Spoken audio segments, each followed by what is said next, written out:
इस दुनिया में एक अजीब नियम लागू हो चुका है कि हर इंसान उस आखिरी जानवर में बदल जाता है जिसे उसने खाया होता है। कुछ लोग चिकन लेग खाने के बाद मुर्गे में बदल जाते हैं, जबकि कुछ लोग इंस्टेंट नूडल्स का मसाला खाने के बाद गाय में बदल जाते हैं। और इससे भी ज्यादा डरावनी बात यह है कि कुछ लोग अगर फॉसिल से बनी सूप पी लें तो उसी पल एक विनाशकारी डायनासोर में बदल जाते हैं। ये सब इंसानों द्वारा पर्यावरण को लापरवाही से नष्ट करने का नतीजा है। धरती लगातार चेतावनी देती रही, लेकिन किसी ने ध्यान नहीं दिया। इसलिए अब धरती की इच्छा ने घोषणा कर दी कि 24 घंटे के अंदर सभी इंसान उस आखिरी जानवर में बदल जाएंगे जिसे उन्होंने खाया है। और अगर तुम्हें सही याद हो, तो आखिरी चीज जो तुमने खाई थी वह था पैक किया हुआ फ्राइड चिकन, जो फूड चेन के सबसे नीचे आने वाला जानवर है। इसलिए जब पूरी दुनिया में जानवरों में बदलने की प्रक्रिया शुरू होगी, तो सबसे पहले तुम्हें ही खा लिया जाएगा। जब तुम निराशा में डूबे हुए थे, तभी तुम्हारा अच्छा दोस्त वांग शावेंग तुमसे संपर्क करता है। लेकिन तुम्हारी दोस्ती के विपरीत वह अजीब तरह से बहुत उत्साहित था, क्योंकि धरती की इच्छा ने सिर्फ इतना कहा था कि इंसान उस आखिरी जानवर में बदलेंगे जिसे उन्होंने खाया है। लेकिन उसने यह नहीं कहा कि वह जानवर आधुनिक ही होना चाहिए। वांग शावेंग के परिवार की एक कंस्ट्रक्शन कंपनी है, और कुछ दिन पहले उन्होंने एक पहाड़ी गांव में टायरानोसोरस रेक्स का एक फॉसिल खोजा था। अगर उसे खाया जा सके तो इंसान एक टॉप प्रीडेटर बन सकता है, और तब हाथी और साइबेरियन टाइगर भी सिर्फ खाना बन जाएंगे। इसलिए तुम और वांग शावेंग तुरंत सहमत हो गए और कार से उसी गांव की तरफ निकल पड़े। लेकिन जब तुम वहां पहुंचे, तो ट्रैक्स फॉसिल की रखवाली कर रहा बॉस 11 तुरंत अपना फैसला बदल चुका था, क्योंकि धरती की इच्छा हर इंसान सुन सकता था, और बॉस 11 ने भी वह बात सुन ली थी। जैसे ही उसे पूरी दुनिया के जानवरों में बदलने की खबर मिली, उसने तुरंत अपने लोगों को ट्रेक्स फॉसिल की रक्षा करने का आदेश दे दिया। उसी समय बॉस 11 एक टेढ़ी मुस्कान के साथ बोला, ट्रेक्स फॉसिल के बारे में सोचो भी मत, मैंने तुम्हारे लिए कुछ और अच्छा तैयार किया है। ये कहकर उसने किसी को एक एक्वेरियम लाने को कहा, और उसके अंदर साफ दिखाई दे रही थी एक हरी कछुआ। इसके बाद तुम्हें एक लकड़ी के शेड के अंदर बंद कर दिया गया। चारों तरफ की कील लगी दरवाजों और खिड़कियों को देखकर वांग शावेंग ने तुरंत उम्मीद छोड़ दी। लेकिन किस्मत से कल रात उसने जो आखिरी चीज खाई थी वह एक एलिगेटर टर्टल थी। भले ही वह भी एक कछुआ ही है, लेकिन एलिगेटर टर्टल का वजन लगभग 200 किलो तक पहुंच सकता है, और उसकी डिफेंस और अटैक दोनों ही बहुत खतरनाक होते हैं। दूसरी तरफ जब तुमने अपना बैकपैक खोला, तो तुम्हें अंदर सिर्फ एक पैकेट इंस्टेंट नूडल्स और एक हैम सॉसेज मिला। अगर तुम नूडल्स का मसाला खाओ तो गाय में बदल सकते हो, और अगर सॉसेज खाओ तो सुअर में बदल जाओगे। लेकिन इन दोनों की लड़ाई की क्षमता बहुत कमजोर है। हालांकि एक बात से तुम्हें थोड़ी राहत मिली कि कम से कम तुम अपने भाई के सहारे रह सकते हो। लेकिन फिर तुम्हारे दिमाग में एक और ख्याल आया कि एलिगेटर टर्टल भी तो एक जानवर है। अगर वह तुम्हें खा ले तो तुम किस में बदलोगे? वैसे भी सबसे बुरा नतीजा यही होगा कि तुम गाय या सूअर की लाश बन जाओगे। इसलिए जब पूरी दुनिया में जानवरों में बदलने का आखिरी सेकंड आया, तो तुमने जोर से अपना ही हाथ काट लिया। उसी पल धरती की इच्छा ने सभी इंसानों को कोमा में डाल दिया, और उनके शरीर मरोड़ खाने लगे, बदलने लगे और नए रूप में ढलने लगे। और उसी समय उस अंडे के ऊपर अजीब पैटर्न चमकने लगे, जो समय समय पर रोशनी छोड़ रहे थे। अचानक तुम झटके से जाग गए, और तुम्हें खुद भी उम्मीद नहीं थी कि अपने ही हाथ को काटने के बाद तुम एक ड्रैगन एग में बदल जाओगे। हालांकि तुम अब एक अंडा बन चुके थे, फिर भी तुम बाहर की दुनिया को साफ साफ 360 डिग्री बिना किसी ब्लाइंड स्पॉट के देख सकते थे। जब तुम अभी भी सदमे में थे, तभी तुम्हारे कानों में सिस्टम की आवाज गूंजी, बधाई हो होस्ट, आप एक ड्रैगन बॉडी में विकसित हो चुके हैं। सेलेस्टियल ड्रैगन सिस्टम आधिकारिक रूप से अनलॉक हो गया है। वर्तमान में आप इंक्यूबेशन पीरियड में हैं, और इसकी अवधि 10,000 साल है। यह देखकर तुम हंस पड़े, क्योंकि जैसा उम्मीद था तुम ड्रैगन के वंशज हो, और तुम्हारी नसों में असली ड्रैगन का खून बहता है।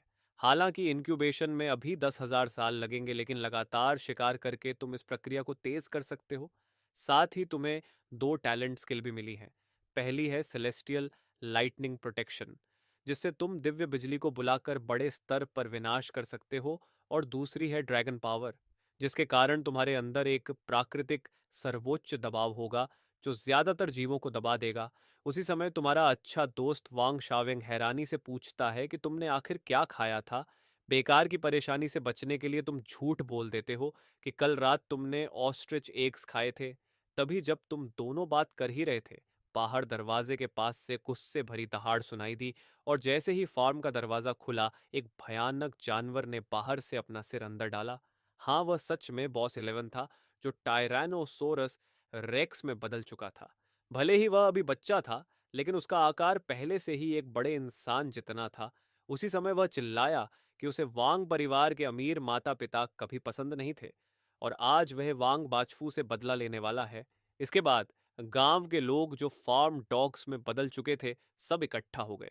हालांकि उनकी संख्या ज्यादा थी, लेकिन जब उन्होंने कांटों से भरा कछुए का खोल और उस डरावने कछुए के सिर को देखा, तो कुछ देर तक आगे बढ़ने की हिम्मत नहीं हुई। लेकिन बॉस 11 के दबाव में एक बड़ा फार्म डॉग फिर भी आगे झपट पड़ा। यह देखकर वांग शावेंग ने तुरंत हमला किया और दूसरे पर जोर से काट लिया। एक दर्द भरी चीख के साथ उस गांव वाले का नाक तुरंत उखड़ गया, क्योंकि उस डेमोनिक कछुए की बाइट फोर्स लगभग 450 किलो तक पहुंच सकती है। यह देखकर बॉस 11 बेहद गुस्से में आ गया, क्योंकि उसके इतने सारे अधीन लोग मिलकर भी एक कछुए को नहीं हरा पा रहे थे, और इससे उसकी पूरी इज्जत चली गई। इसलिए उसने सीधे उस घायल फार्म डॉग को ही निगल लिया, फिर जोर से दहाड़ा और खुद ही हमला करने का फैसला कर लिया। ऐसा डरावना नजारा देखकर आसपास के गांव के लोग डर के मारे कांपने लगे। सबकी हालत ऐसी हो गई जैसे पूंछ दबाकर भागने को तैयार हों, और वांग शावेंग की हालत भी कोई ज्यादा अच्छी नहीं थी। साफ लग रहा था कि इस निर्णायक पल में तुम्हें ही कुछ करना पड़ेगा। इसलिए तुम तुरंत शांत हो गए और आसमान और धरती के बीच के नियमों को महसूस करने लगे। उसी समय गांव के ऊपर जो मौसम पहले साफ और धूप वाला था, वह अचानक काले बादलों से ढक गया। तभी बॉस 11 झुककर वांग शावेंग की तरफ झपटने ही वाला था कि तुमने जोर से थंडर प्रोटेक्शन पुकारा, और अगले ही पल काले बादलों से रहस्यमयी बिजली चमक उठी। अनगिनत जानवर उस बिजली की चपेट में आए और वहीं गिरकर मर गए। लेकिन उस बिजली के बिल्कुल केंद्र में मौजूद तुम और वांग शावेंग को कोई नुकसान नहीं हुआ, क्योंकि तुम दोनों एक सुरक्षात्मक आभा से ढके हुए थे। मगर बॉस 11 इतना भाग्यशाली नहीं था। एक भयानक चीख के साथ उसके पूरे शरीर की चमड़ी फट गई। तभी सिस्टम की आवाज आई, बधाई हो होस्ट, आपने 25 फील्ड डॉग्स को मार दिया है। आपको 25 पॉइजन प्यूरिफिकेशन पॉइंट्स मिले हैं। आपने एक एंशियंट टायरानोसोरस रेक्स को भी मार दिया है। आपको अतिरिक्त 100 पॉइजन प्यूरिफिकेशन पॉइंट्स प्राप्त हुए हैं। तुम्हें खुद यकीन नहीं हो रहा था कि थंडर प्रोटेक्शन की ताकत इतनी भयानक होगी। तुमने सोचा था कि यह सिर्फ एक सिंगल अटैक होगा, लेकिन तुम्हें उम्मीद नहीं थी कि यह एक ग्रुप अटैक निकलेगा, और उसकी यह जबरदस्त शक्ति तुम्हारी उम्मीदों से कहीं ज्यादा थी। अगर यही रफ्तार रही तो 1 साल के अंदर ही तुम पूरी तरह रिवाइव हो जाओगे, क्योंकि यह तुम्हारा पहला किल था। इसलिए सिस्टम ने तुम्हें एक टैलेंट फील भी दिया। जब वह तेजी से घूमी तो सुई एक टैलेंट पर जाकर रुकी, जिसका नाम था ड्रैगन रेज।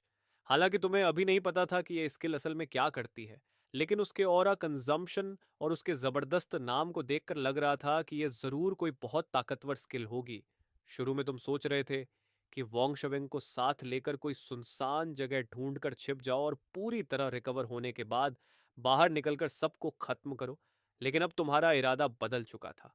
अब तुम्हारी योजना थी कि जितने दुश्मन मिले उतनों को खत्म करो। इसलिए तुम वांग शावेंग को लेकर गांव से बाहर निकल गए। लेकिन जैसे ही तुम एक झाड़ी के पास से गुजर रहे थे, तभी करीब 8 फुट लंबा एक चूहा अचानक बाहर कूद पड़ा। लगता था कि वह रात में खाना ढूंढ रहा था, और वांग शावेंग ने इवॉल्व होने के लिए तुरंत मुंह खोलकर उसे सीधे निगल लिया। उसी समय वांग शावेंग के दिमाग में एक इवोल्यूशन पॉइंट प्रकट हुआ, जिसे वह अपने इवोल्यूशन जीन में जोड़ सकता था। यह देखकर वांग शावेंग बेहद उत्साहित हो गया। अगर वह कछुए में नहीं बदला होता तो शायद वहीं खुशी से नाचने लगता। फिर तुम्हारे विश्लेषण के बाद यह तय हुआ कि उसकी कछुए की खोल अभी उतनी मजबूत नहीं है, इसलिए डिफेंस बढ़ाना ही सबसे अच्छा विकल्प होगा। जैसे ही एवोल्यूशन पॉइंट खर्च किया गया, उसकी टर्टल शेल से टूटने जैसी आवाज आई, और देखते ही देखते उसकी खोल आंखों से दिखाई देने वाली गति से मोटी और मजबूत हो गई। इसके बाद तुम दोनों अपनी यात्रा जारी रखते हुए पहाड़ों पर चढ़ते रहे, और 3 दिन बाद आखिरकार तुम्हें एक रोशनी से जगमगाती और चहल पहल से भरी शहर दिखाई दी। तुमने सोचा था कि जब इंसान जानवरों में बदल गए होंगे तो शहर जैसी चीजें खत्म हो चुकी होंगी। लेकिन तुम्हें हैरानी हुई कि यह सब अभी भी मौजूद था, जैसे मानव सभ्यता किसी और रूप में जारी हो। लेकिन जैसे ही तुम शहर के गेट के पास पहुंचे, तुम्हें कुछ खतरनाक कुत्तों के झुंड ने रोक लिया। यह देखकर वांग शावेंग ने अपनी ताकत दिखाकर उन अनचाहे मेहमानों को डराने की कोशिश की। सौभाग्य से वह कुत्तों का झुंड दुश्मनी भरा नहीं था, और थोड़ी बातचीत के बाद पता चला कि वे ईविल डॉग गैंग के सदस्य हैं। जब वांग शावेंग उनसे बातचीत कर रहा था, तब तुम उन कुत्तों को ध्यान से देख रहे थे और पाया कि वे सभी अपने ग्रोथ स्टेज तक पहुंच चुके थे। साफ था कि शहर में इवॉल्व होना ज्यादा आसान है क्योंकि यहाँ आबादी ज्यादा है। तभी इविल डॉग गैंग ने कहा कि अगर शहर में प्रवेश करना है तो प्रोटेक्शन फी देनी पड़ेगी। दरअसल दुनिया के जानवर बनने के दूसरे ही दिन किसी ने यह खोज लिया था कि इवोल्यूशन पॉइंट सीधे दूसरे को दिए जा सकते हैं। इसका मतलब था कि सिर्फ मारकर ही नहीं बल्कि दूसरों से छीन कर भी पॉइंट्स लिए जा सकते हैं। हालांकि इवोल्यूशन पॉइंट्स का मुख्य स्रोत अभी भी हत्या ही था, लेकिन शाकाहारी जानवर घास खाकर भी इवोल्यूशन पॉइंट्स पा सकते थे। इसलिए मांसाहारी उन्हें पालते थे और हर दिन उनका शोषण करते थे। बेकार की मुसीबत से बचने के लिए तुमने कुछ इवोल्यूशन पॉइंट्स दे दिए, और तब जाकर तुम्हें शहर में प्रवेश करने दिया गया। हालांकि तुमने पहले ही मन में तय कर लिया था कि जैसे ही तुम ईवल डॉग गैंग के इलाके में अंदर तक पहुंचोगे, तुम मौका देखकर इन सभी कुत्तों को अपने पास इकट्ठा करोगे और फिर उन पर लगातार बिजली गिरा दोगे। शहर के अंदर पहुंचने के बाद तुम्हारे सामने जो दृश्य था, उसे देखकर तुम यकीन ही नहीं कर पा रहे थे। ऐसा लग रहा था जैसे तुम एनिमलाइजेशन से पहले वाली दुनिया में लौट आए हो। हालांकि सब कुछ पूरी तरह व्यवस्थित नहीं था, लेकिन वातावरण में कोई गंदगी या प्रदूषण नहीं था। सड़कों पर हर तरह के जानवर घूम रहे थे और कई ईविल डॉग्स पूरे शहर में गश्त लगा रहे थे, जैसे वे इस शहर के रखवाले बन गए हों। तभी अचानक एक सफेद खरगोश उछलकर वांग शवेंग के पास आ गया, जिससे वह लगभग अपने कछुए के खोल में सिमट गया। उस खरगोश का नाम चेंगनागन था। उसने देखा कि यह तुम्हारी शहर में पहली बार एंट्री है, इसलिए वह तुम्हारी मदद करना चाहता था। लेकिन उसकी चालाक आंखें तुमसे छिप नहीं सकीं। फिर भी तुमने उसे बेनकाब नहीं किया, क्योंकि तुम देखना चाहते थे कि वह आगे क्या करने वाला है। इसलिए चेंगनागन के उत्साह भरे निमंत्रण पर तुम दोनों उसके घर की तरफ चल पड़े। लेकिन धीरे धीरे वांग शावेंग को कुछ अजीब लगने लगा, क्योंकि तुम लोग शहर से लगातार दूर जाते जा रहे थे। तब चेंगनागन ने कहा कि हम शाकाहारी जानवरों की यहाँ कोई हैसियत नहीं है, इसलिए हम शहर से दूर रहते हैं। उसके रास्ता दिखाने पर तुम लोग आखिरकार एक जर्जर किराए के घर तक पहुंचे, जहां चेंगनागन के माता पिता ने बड़े उत्साह से तुम्हारा स्वागत किया और जल्दी से रात का खाना तैयार किया। उनकी प्लेटों में हरी घास रखी गई थी। वांग शावेंग के लिए एक प्लेट में सूअर का मांस रखा गया, और जहां तक तुम्हारी बात है, तुम्हें सीधे नजरअंदाज कर दिया गया। लेकिन थोड़ी देर बाद वांग शावेंग को महसूस हुआ कि उसकी नजर धुंधली होती जा रही है, और अंत में वह सो गया। तब पता चला कि उस सूअर के मांस वाले खाने में छेड़छाड़ की गई थी।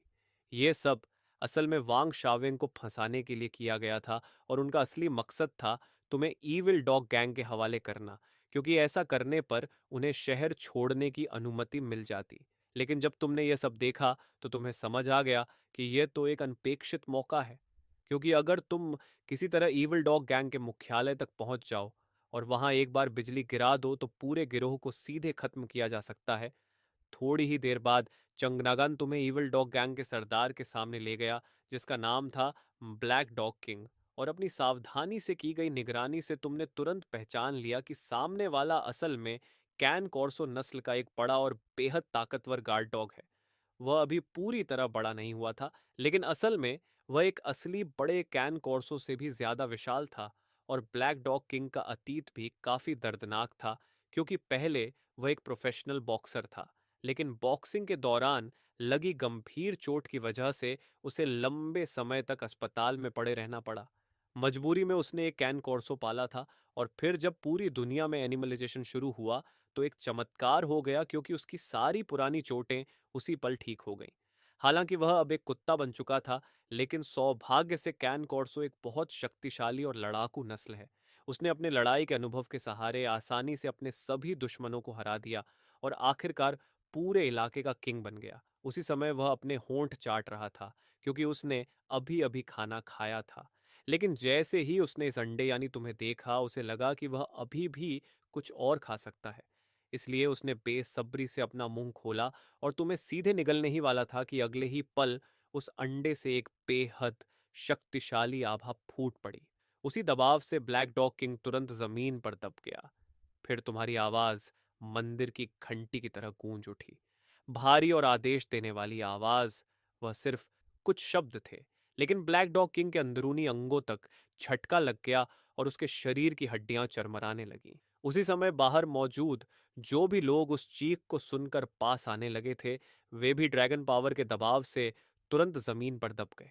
फिर तुमने दोबारा बोलते हुए ब्लैक डॉग किंग को आदेश दिया कि वह अपने सभी अधीन लोगों को तुरंत यहां बुलाए। लेकिन तुम्हें उम्मीद नहीं थी कि वह अपनी इच्छा शक्ति के सहारे धीरे धीरे उठने की कोशिश करेगा। यह देखकर तुमने अब अपने टैलेंट छिपाना बंद कर दिया और ड्रैगन पावर को दोबारा पूरी ताकत से छोड़ दिया।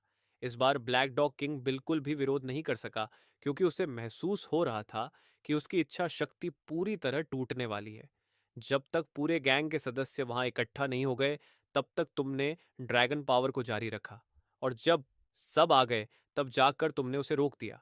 उस समय ब्लैक डॉग किंग पूरी तरह थक चुका था और हाँफते हुए डर से भरी आंखों से तुमसे पूछने लगा कि तुम उनसे क्या चाहते हो। शुरुआत में तुम्हारा इरादा था कि सबको खत्म कर दो, ताकि तुम्हारे अंडे से निकलने की गति बहुत तेज हो जाए। लेकिन फिर तुमने उन्हें एक विकल्प दिया कि या तो वे तुम्हारे अधीन हो जाएं या फिर उन्हें पश्चिमी स्वर्ग भेज दिया जाएगा। तुम्हारी भयानक ताकत देखकर उन्होंने बिना किसी हिचकिचाहट के तुम्हारे सामने आत्मसमर्पण कर दिया, और ब्लैक डॉग किंग ने भी अपने सारे जमा किए हुए इवोल्यूशन पॉइंट्स तुम्हें सौंप दिए। इससे तुम्हारे अंडे से निकलने का समय तुरंत 10,000 साल से घटकर 9,890 साल रह गया। क्योंकि यह पहली बार था जब तुमने प्यूरिफिकेशन पॉइंट्स एक्सेलरेशन सिस्टम का इस्तेमाल किया था, इसलिए सिस्टम ने तुम्हें एक और टैलेंट रूलेट दिया। इस बार तुम्हें जो टैलेंट मिला उसका नाम था ऑरा सर्कुलेशन। ये टैलेंट ड्रैगन ब्रीदिंग के जरिए हर दिन 100 प्यूरिफिकेशन एनर्जी पॉइंट्स पैदा कर सकता है। इसका मतलब ये हुआ कि अब तुम पूरी तरह शहर से दूर जाकर भी सुरक्षित रह सकते हो, और अगर 2 या 3 साल तक छिपकर रहो तो बिना किसी खतरे के अंडे से निकल सकते हो। लेकिन इस समय दुनिया की स्थिति हर पल बदल रही है, इसलिए तुम्हारे पास इतना लंबा इंतजार करने का समय नहीं था। इसके बाद तुमने आधिकारिक रूप से हैप्पी डॉग गैंग का नाम बदलकर ड्रैगन टाइट रख दिया, और ड्रैगन टाइट से जुड़ी सारी चीजें अभी भी ब्लैक सोर्स किंग ही संभालेगा। यह सुनकर ब्लैक सोर्स किंग की आंखें चमक उठीं, क्योंकि तुम्हारे इस फैसले ने उसे पूरी तरह प्रभावित कर दिया। उसने तुरंत तुम्हें नए तरीके से संबोधित करना शुरू कर दिया और तुम्हें चीफ कहने लगा। उसके बाद ब्लैक सोर्स किंग की कहानी सुनकर तुम्हें पूरी तरह समझ में आया कि इस समय पूरा शहर 3 ताकतों में बंट चुका है, जिनमें से एक ड्रैगन टाइड है जिसे तुम लीड कर रहे हो, बाकी 2 हैं कैट गैंग जिसे मर्लिन द कैट चलाता है, और रैट गैंग जिसे रैट किंग लीड करता है। रैट गैंग का नाम सुनकर तुम थोड़े हैरान रह गए, क्योंकि अभी भी कुछ लोग चूहे खाते हैं। लेकिन रैट किंग भी बहुत खतरनाक था, क्योंकि एनिमलाइजेशन से ठीक पहले जब सब लोग बड़े जानवर खाने की कोशिश कर रहे थे, तब उसने जानबूझकर चूहे को चुना, क्योंकि इतिहास में चूहे ऐसे जीव रहे हैं जो सबसे कठिन और खतरनाक माहौल में भी जिंदा रह सकते हैं। इसलिए एनिमलाइजेशन के आखिरी सेकंड में उसने घिन को सहते हुए चूहे को निगल लिया, और बदलते ही उसने अपनी रैट आर्मी को लेकर शहर के पूरे सूअर सिस्टम पर कब्जा कर लिया। इसलिए उनकी ताकत बहुत तेजी से बढ़ गई। जब तुम ये सोच रहे थे कि उन्हें कैसे खत्म किया जाए, तभी हैप्पी डॉग गैंग का एक स्ट्रैटेजिस्ट आगे आया, जो असल में एक हस्की था, और उसकी योजना बहुत सरल थी कि पहले कैट गैंग और रैट गैंग दोनों को किसी सुनसान जगह पर फुसलाकर बुलाया जाए और फिर उन्हें जिंदा जला दिया जाए। तुमने हस्की को गहरी नजर से देखा और तुरंत इस योजना की सबसे बड़ी कमजोरी बता दी कि आखिर उन्हें जाल में फंसाने के लिए चारा क्या होगा। अगर कोई बड़ा लालच नहीं होगा तो ये योजना सिर्फ हवा में की गई बात बनकर रह जाएगी। लेकिन फिर तुमने खुद सोचा कि अगर किसी चीज को चारे की तरह इस्तेमाल किया जाए तो उससे ज्यादा आकर्षक क्या होगा जितना कि तुम खुद हो। इसलिए परीक्षण करने के लिए तुमने अपनी आभा छिपाना बंद कर दिया, और तुरंत तुम्हारे शरीर से एक अनोखी चमक फैलने लगी। उस रोशनी को देखकर आस पास के कुत्तों के मुंह से लार टपकने लगी। ये देखकर तुम बहुत संतुष्ट हुए और मन ही मन सोचा कि क्या मैं खुद एक तैयार चारा नहीं हूं। लेकिन जब तुम आगे की योजना पर चर्चा कर ही रहे थे तभी तुम्हारा अच्छा दोस्त वांग शावेंग अपने लोगों के साथ वहां लाया गया। दरअसल आज सुबह जब वांग शावेंग जागा तो उसने पाया कि तुम उसकी पीठ से गायब हो चुके हो। इसलिए वह तुरंत रैबिट परिवार के घर पहुंचा और उन्हें घेर लिया। दबाव डालकर उसने उनसे यह सच उगलवा लिया कि तुम्हें ईविल डॉग गैंग के पास ले जाया गया है। यह सुनते ही वांग शावेंग को बहुत अपराध बोध हुआ, क्योंकि अगर उसकी लालच की वजह से वह खाना न खाता तो ये सब नहीं होता। उसकी धमकी के बाद चेंगनागन उसे तुरंत यहाँ ले आया, और जैसे ही उसने तुम्हें फिर से देखा वह खुशी से तुम्हारी तरफ दौड़ पड़ा और बेहद हैरान रह गया। ये सब देखकर वांग शाविंग हैरान होकर बोला कि आखिर तुम एक अंडा होते हुए भी ईविल डॉग गैंग के सदस्य कैसे बन गए। लेकिन फिर उसे पिछली बार गिराई गई उस भयानक बिजली की याद आई और उसे लगा कि शायद वह कुछ समझ गया है। और वांग शाविंग की इस हरकत से तुम बहुत खुश हुए, क्योंकि यही असली भाईचारा होता है। भले ही उसे पता था कि ईविल डॉग गैंग का इलाका खतरों से भरा है, फिर भी वह तुम्हें ढूंढने यहां तक आ गया। तुमने जल्दी से वांग शवेंग को पूरी स्थिति समझाई, लेकिन वह तुरंत चिल्लाकर बोला कि बेकार की बातें बंद करो और सीधे बिजली गिराकर इन सबको खत्म कर दो। लेकिन तुम बस हल्का सा मुस्कुराए और कहा कि तुम्हारे पास इससे भी बेहतर योजना है, क्योंकि थंडर प्रोटेक्शन इस्तेमाल करने में भी आध्यात्मिक ऊर्जा खर्च होती है। इसी तरह जल्दी ही तीसरा दिन आ गया और पूरे शहर में एक बहुत बड़ी खबर आग की तरह फैल गई कि ईविल डॉग गैंग के सरदार को एक चमकता हुआ अंडा मिला है। यह अंडा हजारों रोशनी की तरह चमकता है और बिल्कुल भी कोई साधारण चीज नहीं लगता। इसलिए बहुत से जानवरों ने अंदाजा लगाया कि यह शायद ड्रैगन एग हो सकता है, और अगर कोई साधारण जानवर इसे खा ले तो उसके अंदर ड्रैगन ब्लड आ सकता है। यह खबर फैलते ही पूरे शहर में हलचल मच गई और हर ताकतवर गिरोह सक्रिय होने लगा। दूसरी तरफ रैट गैंग और कैट गैंग ने भी ड्रैगन एग की खबर सुनकर उस पर नजर गड़ा दी, क्योंकि अगर कोई साधारण जानवर इसे खा ले तो उसके अंदर ड्रैगन ब्लड आ सकता है। लेकिन ईविल डॉग गैंग की ताकत को देखते हुए दोनों गिरोहों ने आपस में सहयोग करने का फैसला किया और साथ मिलकर इसे चुराने की योजना बनाई। उनकी योजना बहुत सरल थी कि कैट गैंग सामने से हमला करके ध्यान भटकाएगा और रैट गैंग चोरी छिपे ड्रैगन एग को पीछे से चुरा लेगा। लेकिन उन्हें यह बिल्कुल नहीं पता था कि तुम पहले से ही घात लगाकर बैठे हो और उनके जाल में फंसने का इंतजार कर रहे हो। इसी दौरान दूसरी तरफ तुम हर दिन गोदाम में ही रहते थे, और ब्लैक डॉग किंग रोज तुम्हारे पास उस दिन इकट्ठा किए गए प्यूरिफिकेशन पॉइंट्स लेकर आता था। लेकिन तुम सारे पॉइंट्स नहीं लेते थे, बल्कि सिर्फ 80% ही लेते थे, क्योंकि ब्लैक डॉग किंग की ताकत भी बढ़नी जरूरी थी, वरना वह इतने बड़े इलाके को संभाल नहीं पाएगा। और सिर्फ वही नहीं, बल्कि ईविल डॉग गैंग के बाकी कुत्ते और उनके अधीन रखे गए शाकाहारी जानवर भी तुम्हारे आदेश के अनुसार हर दिन अपने प्यूरिफिकेशन पॉइंट्स का ज्यादातर हिस्सा जमा करते थे।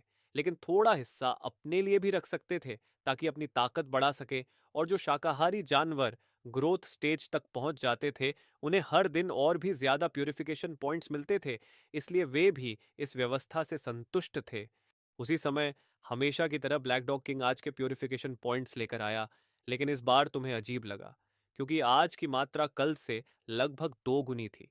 बाद में पता चला कि जब से तुमने यह नया नियम लागू किया है तब से दूसरी ताकतों के कई शाकाहारी जानवर चुपके से ड्रैगन नेस्ट में शरण लेने आने लगे हैं, क्योंकि भले ही उनका शोषण होता है लेकिन वे अपने लिए कुछ पॉइंट्स बचा सकते हैं।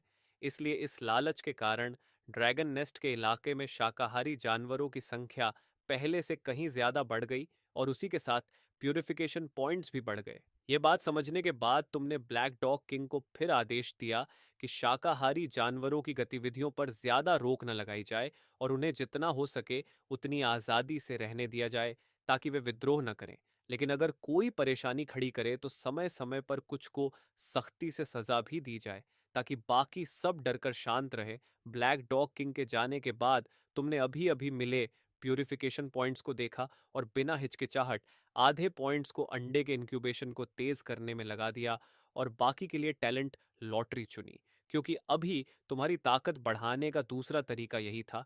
जैसे ही टैलेंट व्हील घूमा वह तेजी से घूमते हुए एक टैलेंट पर आकर रुक गया, जिसका नाम था ड्रैगन कॉन्ट्रैक्ट। इस टैलेंट की मदद से तुम अपने से कमजोर ब्लड लाइन वाले जीवों के साथ मास्टर सर्वेंट कॉन्ट्रैक्ट बना सकते हो और जो भी इस कॉन्ट्रैक्ट में बंध जाएगा वह तुम्हारे नियंत्रण से कभी मुक्त नहीं हो पाएगा। इतना जबरदस्त टैलेंट देखकर तुम लगभग खुशी से चिल्ला पड़े, क्योंकि भले ही तुम्हारे पास कई ताकतवर स्किल्स हो, लेकिन अभी तुम सिर्फ एक अंडा हो। इसलिए तुम्हें ऐसे संगठन की जरूरत है जिस पर तुम भरोसा कर सको। अभी तक वांग शावेंग के अलावा तुम्हें हैप्पी डॉग गैंग के किसी भी कुत्ते पर पूरा भरोसा नहीं था, क्योंकि वे अभी सिर्फ मजबूरी में तुम्हारे अधीन थे और मौका मिलते ही धोखा दे सकते थे। लेकिन यह नया टैलेंट मौजूदा समस्या का सबसे अच्छा समाधान था। इसी बीच सुबह होते ही ड्रैगन नेस्ट में एक अनचाहा मेहमान आ पहुंचा, जब कैट गैंग का सरदार अपने कई साथियों के साथ धमकी भरी आभा लेकर गेट पर आ गया। लेकिन इससे पहले कि वह कुछ चिल्ला पाता, चारों तरफ से हैप्पी डॉग्स निकल आए, जैसे आसमान से उतरकर आए सैनिक हों, और उन्होंने तुरंत उन्हें चारों तरफ से घेर लिया। फिर कुत्तों की सुरक्षा में ब्लैक डॉग किंग भी बाहर आया, लेकिन जैसे ही उसने कैट गैंग के सरदार को देखा, उसकी भौहें सिकुड़ गईं, क्योंकि कुछ ही दिनों में सामने वाले का आकार पहले से काफी बड़ा हो गया था और अब वह लगभग उसके बराबर दिख रहा था।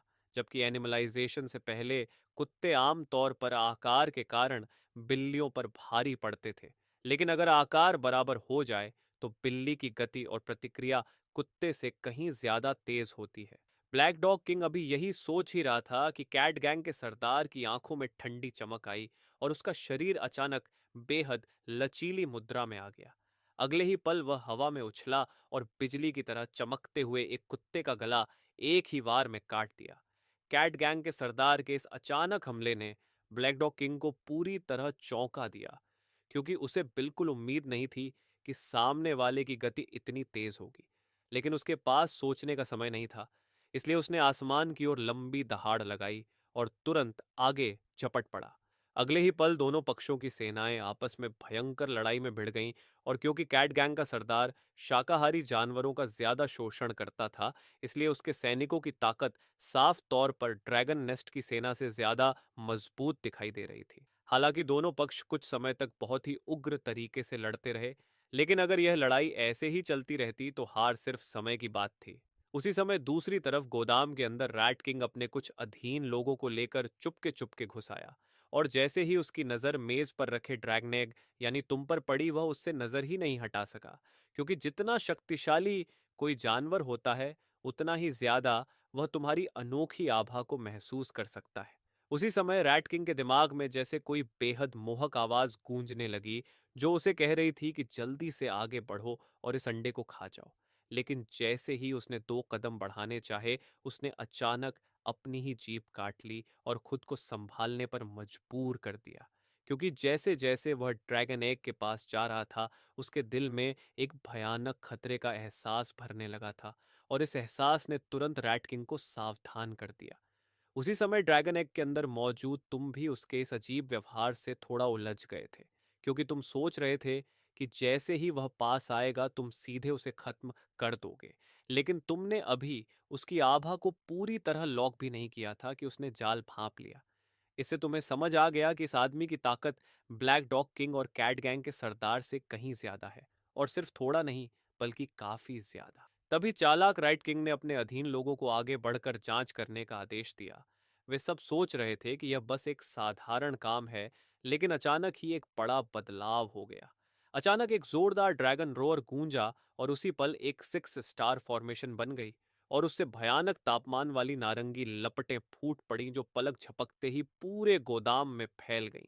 जो कुछ चूहे अभी तुम्हारे पास पहुंचने ही वाले थे, वे चीखने तक का मौका नहीं पा सके और सीधे आग में जलकर गायब हो गए। ये भयानक दृश्य देखकर बाकी सारे चूहे डर से कांपने लगे। उनके जीन में छिपी डर की प्रवृत्ति उन्हें मजबूर कर रही थी कि वे तुरंत इस नर्क जैसी जगह से भाग जाएं। लेकिन वे अभी 2 कदम भी नहीं भाग पाए थे कि अचानक एक और घटना हो गई। आसमान से एक भयानक दबाव उतर आया और उन सब पर जोर से टूट पड़ा। सभी चूहे, यहां तक कि रैट किंग भी, जोर की आवाज के साथ जमीन पर गिर पड़े। उस समय रैट किंग ने मुश्किल से सिर उठाकर अविश्वास से पूछा, तुम आखिर हो कौन? लेकिन जब उसे पता चला कि तुम ईवल डॉग गैंग के नए चीफ हो, तो उसे कुछ दिन पहले की एक घटना याद आ गई, जब ईवल डॉग गैंग ने अचानक अपना नाम बदलकर ड्रैगन नेस्ट रख लिया था। उस समय उसने इस बात का मजाक उड़ाया था, लेकिन अब उसे समझ में आ गया कि यह सिर्फ नाम बदलना नहीं बल्कि मालिक बदलना था। और जब उसने अपनी आंखों से तुम्हारी भयानक ताकत देखी तो रैट किंग समझ गया कि जीतने की कोई संभावना नहीं है। भले ही उसने अपनी कुछ ताकत अभी बचा कर रखी हो, लेकिन एक मार्शल आर्टिस्ट होने के कारण उसके लिए बिना लड़े हार मानना थोड़ा मुश्किल था। फिर भी अगले ही पल रैट किंग अचानक पीछे की ओर गिर गया और पूरी तरह जमीन पर लेटकर हार मानने का संकेत दे दिया। उसने साफ कहा कि चूंकि वह तुम्हारे हाथों में पड़ चुका है, इसलिए वह अपनी हार स्वीकार करता है। और यह कहकर उसने आंखें बंद कर लीं जैसे मौत का इंतजार कर रहा हो। लेकिन तुमने उसे नहीं मारा, बल्कि उसे दो विकल्प दिए। या तो बिना निशान छोड़े मर जाओ, या फिर मेरे अधीन हो जाओ। जमीन पर लेटा रैट किंग तुरंत अपनी पूंछ हिलाने लगा और एकदम से उछल कर खड़ा हो गया और बिना किसी झिझक के बोला कि वह तुम्हारे अधीन होने के लिए तैयार है। यह मजेदार दृश्य देखकर उसके सारे अधीन लोग दंग रह गए, क्योंकि जो रैट किंग हमेशा निर्दयी और घमंडी माना जाता था, वह इतनी जल्दी झुक जाएगा किसी ने सोचा भी नहीं था। असल में तुमने उसे इसलिए नहीं मारा क्योंकि तुम्हें समझ आ गया था कि भले ही यह गैंग देखने में थोड़ी बदसूरत हो, लेकिन उनकी क्षमता बहुत उपयोगी है। एनिमलाइजेशन के बाद पहले के सारे कम्युनिकेशन इक्विपमेंट काम करना बंद कर चुके थे, इसलिए अब तुम जो भी जानकारी पा सकते थे वह सिर्फ इस छोटे से इलाके तक सीमित थी। बाहर दुनिया में क्या हो रहा है तुम्हें बिल्कुल पता नहीं था। लेकिन अगर तुम्हें सच में एक शासक बनना है तो तुम्हें सारी जानकारी अपने हाथ में रखनी होगी, और रैट किंग तथा उसके अधीन चूहे इस काम के लिए सबसे अच्छे थे, क्योंकि चूहे छोटे होते हैं और चुपके से किसी भी कॉलोनी में घुसकर जानकारी इकट्ठा कर सकते हैं। साथ ही उनकी अनुकूलन क्षमता इतनी मजबूत होती है कि वे किसी भी कठिन वातावरण में जिंदा रह सकते हैं। इसलिए वे असल में जन्मजात जासूस होते हैं। इसलिए रैट किंग की वफादारी परखने के लिए तुमने उससे अपनी सच्चाई साबित करने को कहा। यह सुनकर उसने सिर झुकाकर थोड़ी देर सोचा और कहा कि वह कैट गैंग के सरदार को मार देगा। इससे उसकी वफादारी साबित हो जाएगी। तुम्हारी मंजूरी मिलते ही रैट किंग एक काली परछाई की तरह गोदाम से बाहर निकल गया। उसी समय ड्रैगन नेस्ट के गेट पर कैट गैंग का सरदार पूरी तरह गुस्से में पागल हो चुका था, और उसने रैट गैंग के साथ मिलकर चोरी करने वाली योजना भी लगभग भूल ही गया था। उसे बस थोड़ा समय चाहिए था, क्योंकि अगर वह सीधे लड़ाई जीत जाता तो फिर वह इन कुत्तों के पूरे झुंड को खत्म कर देता। लेकिन तभी अचानक एक बेहद तेज काली परछाई तेजी से युद्ध क्षेत्र की तरफ बढ़ी और पलक झपकते ही मैदान के बीच पहुंच गई। जब वह रुकी तो वहां मौजूद बिल्लियों और कुत्तों ने साफ देखा कि वह एक कुत्ते जितना बड़ा चूहा था। यह अचानक बदलाव देखकर सभी जानवर हैरान रह गए। सब सोचने लगे कि क्या यह चूहा कोई राक्षस बन गया है जो इतना बड़ा हो गया है। कैट गैंग के सरदार ने तुरंत पहचान लिया कि यह रैट किंग है। हालांकि उसे समझ नहीं आया कि वह इतना बड़ा कैसे हो गया, लेकिन उसके पास पूछने का समय नहीं था, क्योंकि वह उससे मिलकर कुत्तों को खत्म करना चाहता था। लेकिन इससे पहले कि वह कुछ कह पाता, अचानक एक चीख सुनाई दी, क्योंकि रैट किंग ने बिना किसी चेतावनी के हमला कर दिया था।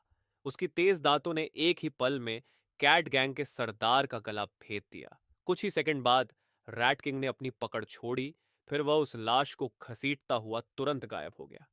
कैट गैंग के सरदार की मौत के साथ ही ब्लैक डॉग किंग उस जगह का सबसे बड़ा नेता बन गया, और उसके आदेश पर बाकी बिल्लियों को जल्दी ही काबू में कर लिया गया।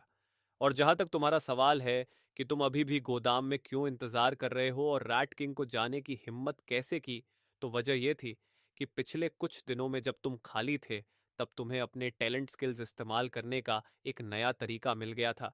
जैसे कि तुम सेलेस्टियल थंडर को अपने अच्छे भाई वांग शवेंग के शरीर के अंदर सील कर सकते हो। जब तक उसके दिमाग में विचार आता है, वह तुरंत उसे सक्रिय करके वहीं इस्तेमाल कर सकता है।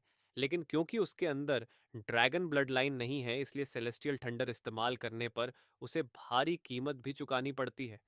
जहां तक ड्रैगन फ्यूरी की बात है, तुमने इसके इस्तेमाल का एक और भी खतरनाक तरीका खोज लिया है। जब तक तुम किसी की आभा को लॉक कर लेते हो, ड्रैगन फ्यूरी अपने आप उस लक्ष्य का पीछा करती रहती है और उससे छिपने की कोई जगह नहीं बचती। थोड़ी देर पहले गोदाम के अंदर तुम पहले ही रेड किंग की आभा को लॉक कर चुके थे, इसलिए अगर वह 3 मिनट के अंदर वापस नहीं आता या तुम्हें लगे कि वह भागने वाला है, तो तुम बिना झिझक ड्रैगन फ्यूरी छोड़ दोगे। लेकिन उसी समय गोदाम का दरवाजा जोर से टूटकर खुला और रैट किंग कैट गैंग के सरदार की लाश घसीटता हुआ अंदर आया। अंदर आने के बाद जब उसे तुम्हारी अनुमति मिली तो उसका शरीर सिकुड़ने लगा और वह फिर से अपने असली आकार में लौट आया। उसके बाद वह सीधे तुम्हारे सामने झुक गया। असल में मिशन पूरा करने के लिए उसने अपनी पूरी ताकत लगा दी थी। इतनी जबरदस्त जाइगेंटिफिकेशन उसके लिए भी बहुत भारी पड़ गई थी। लेकिन वह अभी ठीक से सांस भी नहीं ले पाया था कि अचानक उसके दिमाग में एक तीखी ड्रैगन रोअर गूंज उठी। उसकी आंखों के सामने काली चमक दौड़ी और वह तुरंत बेहोश हो गया। दरअसल ये तुम थे जिन्होंने ड्रैगन सोल टैलेंट का इस्तेमाल किया था। लगभग 10 मिनट बाद रेड किंग धीरे धीरे होश में आया, लेकिन उसकी आंखें खाली और डरी हुई लग रही थीं, जैसे उसने कोई बेहद डरावना अनुभव झेला हो। असल में जो ड्रैगन सोल तुमने छोड़ी थी वही स्लेव कॉन्ट्रैक्ट का असली रूप था। जब यह कॉन्ट्रैक्ट पूरा हो जाता है तो शक्तिशाली ड्रैगन सोल सामने वाले की आत्मा की गहराई में एक अमिट निशान छोड़ देती है। साधारण जीवों की आत्मा बहुत कमजोर होती है और ऊपर से चूहे स्वभाव से बहुत डरपोक होते हैं, इसलिए रैट किंग ने इस प्रक्रिया में बहुत कष्ट सहा। लेकिन उसी समय तुम साफ महसूस कर सकते थे कि अब तुम्हारे और रैट किंग के बीच एक अजीब सा संबंध बन गया है। ऐसा एहसास जैसे तुम उसकी जिंदगी और मौत दोनों को नियंत्रित कर सकते हो। कैट गैंग के सरदार की मौत और रैट किंग के समर्पण के साथ ही यह बड़ी लड़ाई आखिर खत्म हो गई और अब चीना शहर लगभग पूरी तरह तुम्हारे नियंत्रण में था। जल्द ही रात हो गई और तुमने संगठन के सभी नेताओं को बुलाकर ड्रैगन नेस्ट की अगली योजना बताई। तुम्हें और ज्यादा एसेंस की जरूरत थी, इसलिए ताकत को शहर के बाहर तक फैलाना जरूरी था। लेकिन उससे पहले शहर के अंदर छिपे खतरों को खत्म करना जरूरी था। भले ही अभी शहर में कोई तुम्हारा मुकाबला नहीं कर सकता था, फिर भी सब कुछ नियंत्रण में रखना ज्यादा सुरक्षित था, क्योंकि अगर उन्हें बढ़ने दिया गया तो भविष्य में बड़ी समस्या खड़ी हो सकती थी। तुम नहीं चाहते थे कि बाहर लड़ाई करते समय पीछे से खतरा पैदा हो जाए, इसलिए यह काम ब्लैक डॉग किंग को दिया गया और राइट किंग को आदेश दिया गया कि वह अपने चूहों के साथ शहर के बाहर की स्थिति की जांच करे। लेकिन चूंकि तुम्हें उनसे काम करवाना था, इसलिए पहले उन्हें थोड़ा इनाम भी देना जरूरी था। इसलिए तुमने उस दिन इकट्ठा किए गए एसेंस पॉइंट्स को दो हिस्सों में बांटकर ब्लैक डॉग किंग और राइट किंग को दे दिए। ये सुनकर दोनों बेहद खुश हो गए और एक साथ अपनी वफादारी जताने लगे। उसी समय रैट किंग ने सुझाव दिया कि अगर ताकत को बाहर फैलाना है तो सिर्फ चीफ कहने से तुम्हारी पहचान कमजोर लगती है। तुम्हें एक ज्यादा ताकतवर उपाधि चाहिए। थोड़ा सोचने के बाद उसने कहा कि चूंकि तुम ड्रैगन एग हो और हमारी ताकत का नाम ड्रैगन नेस्ट है, इसीलिए आगे से सब तुम्हें सुप्रीम लॉर्ड कहें तो कैसा रहेगा? लेकिन तुम्हें इन उपाधियों से ज्यादा फर्क नहीं पड़ता था। ड्रैगन नेस्ट का नाम भी तुमने बस अचानक रख दिया था। फिर भी अगर ये लोग खुश हैं तो उन्हें कहने दो, क्योंकि सबसे शानदार उपाधि भी असली ताकत के सामने कुछ नहीं होती। अगली सुबह ब्लैक डॉग किंग ने बड़ी संख्या में कुत्तों को इकट्ठा किया और शहर के बाकी जानवरों की ताकतों को जीतने निकल पड़ा। सिर्फ कुछ ही दिनों में जिन्हें झुकना था वे झुक गए और जिन्हें खत्म होना था वे गायब हो गए। दूसरी तरफ रैट किंग भी बैठक के अगले दिन अपने कई साथियों के साथ शहर से बाहर निकल गया ताकि दूसरी शहरों की खबर ला सके। देखते देखते 1 महीना गुजर गया। इस समय ड्रैगन नेस्ट के मुख्य ठिकाने में तुम अपने सिस्टम पैनल को देखते हुए थोड़ा ऊब गए थे। पिछले 1 महीने में तुम हर दिन मिले एवोल्यूशन पॉइंट्स का इस्तेमाल इंक्यूबेशन टाइम कम करने में कर रहे थे और यह 9880 साल से घटकर 8000 साल से थोड़ा ऊपर रह गया था। लेकिन तुम्हें अभी भी यह गति संतोषजनक नहीं लग रही थी, क्योंकि सिर्फ 1 महीने में कई अजीब घटनाएं हो चुकी थीं। रैट किंग के अलावा शहर में करीब दर्जन भर म्यूटेटेड जानवर दिखाई देने लगे थे। कुछ जानवरों के पास अचानक अपनी ताकत कई गुना बढ़ाने की क्षमता आ गई थी। कुछ अपने शरीर की सीमा से भी आगे बढ़ सकते थे और कुछ के शरीर पर ऐसी तेज पंजे उगाए थे जो आसानी से दीवार तक फाड़ सकते थे। ये जानवर मानो अचानक म्यूटेट होकर प्रकृति के नियमों से परे ताकत हासिल कर चुके थे। अभी तक तुम यह पता नहीं लगा पाए थे कि इन म्यूटेशंस की असली वजह क्या है। सौभाग्य से इन म्यूटेटेड जानवरों में से काफी ड्रैगन नेस्ट के सदस्य भी थे और ब्लैक डॉग किंग भी उनमें से एक था। उसकी और कुछ अन्य साथियों की मदद से ही इन म्यूटेटेड जानवरों को नियंत्रण में रखा जा सका। लेकिन रैट किंग की तरह उनकी क्षमता भी बहुत ज्यादा शारीरिक ऊर्जा खर्च करती थी, इसलिए उसे ज्यादा देर तक बनाए रखना संभव नहीं था। जब तुम इन सब बातों में खोए हुए थे, तभी एक तेज आवाज ने तुम्हारा ध्यान खींचा। और यह आवाज उसी रैट किंग की थी जो 1 महीने पहले शहर छोड़ कर गया था। अब उसका आकार फिर से बढ़ चुका था और साफ दिख रहा था कि वह पूरी तरह मैच्योर हो गया है। उसके बताए अनुसार तुम्हें चाइनेट सिटी की स्थिति का पता चला, और वही चाइनेट सिटी वह जगह थी जहां पहले तुम और वांग शावेंग रहते थे। शुरुआत में तुम दोनों वहीं से पहाड़ी इलाके में फॉसिल खोजने गए थे, और बाद में वांग शावेंग एक डेमोनिक कछुए में बदल गया, जबकि तुम एक ड्रैगन एग बन गए। जेनेट सिटी तक पहुंचने में ही कई दिन लग गए थे, इसलिए चाइनेट सिटी वापस जाने की बात तो और भी दूर की थी। और उस समय तक वह शहर शेरों के एक झुंड के कब्जे में आ चुका था। वे सभी पूरी तरह मेच्योर हो चुके थे, और उनका नेता खुद को गोल्डन लायन किंग कहता था। असल में उसने बस एक म्यूटेशन झेला था, और उसे कूगर जैसी खास क्षमताएं मिल गई थीं। लेकिन रैट किंग ने बताया कि उस दुश्मन की ताकत बेहद डरावनी है। यहाँ तक कि जब वह वहां जांच करने गया था तो वह लगभग पकड़ा ही गया था। यह सुनकर तुम्हारी उस शेर में दिलचस्पी बढ़ गई, क्योंकि आखिर चिनेट सिटी वही जगह थी जहां तुमने 10 साल से भी ज्यादा समय बिताया था, और वह जिनेट सिटी से भी बहुत दूर नहीं थी। इसलिए वहां जाकर एक बार देख आना बुरा नहीं होगा। उसी रात तुमने सभी नेताओं को बुलाया और अपने वहां जाने का फैसला सुनाया, और जिनेट सिटी की पूरी जिम्मेदारी ब्लैक डॉग किंग को सौंप दी। साथ ही हर दिन इकट्ठा होने वाले प्यूरिफिकेशन पॉइंट्स अस्थायी रूप से उसी के पास रहेंगे, और तुम्हारे लौटने पर एक साथ तुम्हें दे दिए जाएंगे।